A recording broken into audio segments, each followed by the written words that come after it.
Have you ever thought that even a luxury brand can create its own worst design nightmare? Oh yes, like they wake up one morning and say, let's see how we can disappoint our fans today. Exactly, and the result is some of the ugliest cars in history. Let's go through them one by one, get ready for laughs and shocks.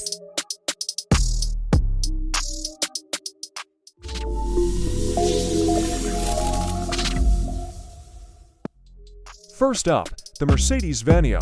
This car came out in 2002 and cost around 20,000 euros. Mercedes wanted a family van, but what they made looked more like a rolling fridge with a three-pointed star glued on the front. Fun fact, it was actually built on the A-Class platform.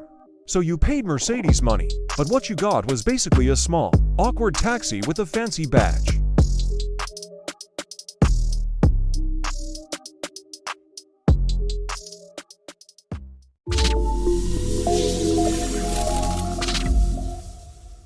Now let's talk about the Aston Martin Signet. It debuted in 2011 for about £30,000, which was more than double the price of the Toyota IQ it was based on. Fun fact? Aston Martin only made it to meet the EU emission regulations. They needed to lower their fleet's average CO2. So they thought, fine, let's build a luxury shoebox. The result? A car that was only Aston Martin because of the badge.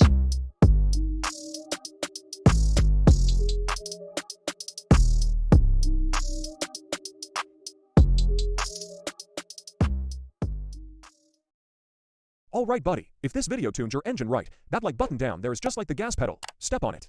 And if you haven't subscribed yet, I'm not saying a new car will magically show up at your door, but I promise YouTube will honk for you when you do. So hit that subscribe, ring the bell, and every time I drop a new video your phone will yell, hey, that car crazy dude is back again.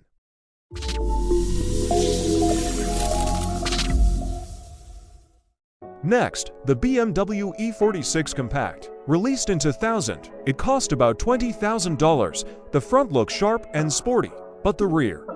It's like the designer walked out halfway through and said, you guys finish it.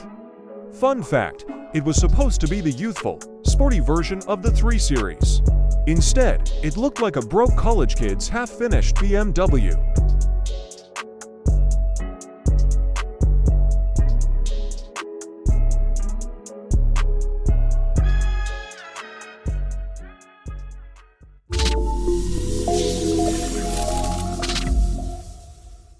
Oh, here comes the masterpiece of ugliness, the Ferrari Conciso. It was a 1993 concept car and never went into production, though it was built on the Ferrari 328 GTS platform, so its value was sky high. Its weight? Just 800 kilograms, about 1,760 pounds. That's half the weight of most Ferraris, thanks to its ultralight aluminum body. Even crazier fact? At its debut, the designers teamed up with Giorgio Armani, and the driver wore Armani outfits to make the launch look stylish. Basically, if the car isn't beautiful, at least the clothes are.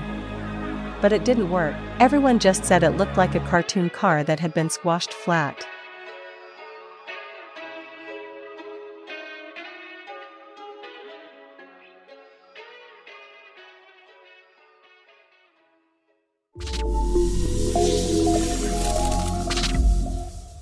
Finally, the Lamborghini Urama, produced between 1970 and 1976, it originally cost about $9,000, which was a lot back then.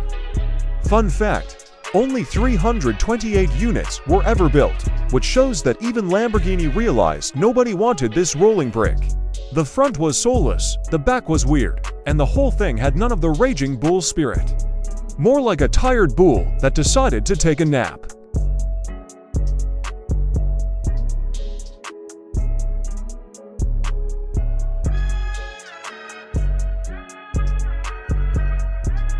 So the conclusion is, even legendary brands can make historic disasters. Exactly, and luckily for us, they left behind some of the funniest ugly cars in history.